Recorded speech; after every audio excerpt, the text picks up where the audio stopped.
Moja ya faida ya kuwa injinia ni ukiwa injinia mwenye sifa zinazotambulika na leseni pale inapohitajika, unaweza kupata kazi katika nchi nyingi duniani. Kumbuka, baadhi ya nchi zinahitaji usajili au leseni ya uhandisi, uzoefu wa kazi na ujuzi wa lugha hasa Kiingereza pamoja na lugha nyingine kama Kijerumani, Kispanish pamoja na lugha nyinginezo. Huongeza nafasi za kuajiriwa. Kwa Tanzania unaweza kujisajili ERB.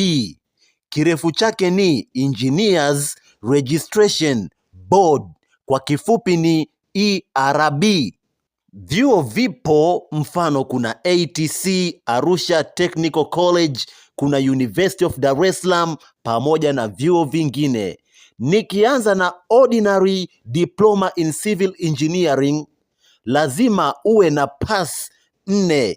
Pass kwenye masomo kama Physics, Mathematics, Chemistry, Geography, English pamoja na sifa nyinginezo zilizoorozeshwa kwenye video hii. Unaweza ukaziona ndani ya video hii. Lakini kwa degree unatakiwa uwe na ufaulu wa angalau daraja D kwenye masomo ya Mathematics na Physics kwa kidato cha 6, au uwe na diploma inayoendana na masomo hayo, ndio utaweza kusoma degree ya engineering. Note by: kwa kidato cha 6 unatakiwa walau, mfano chemistry, usipate F kabisa, walau uwe na subsidiary yani S, usiwe na F.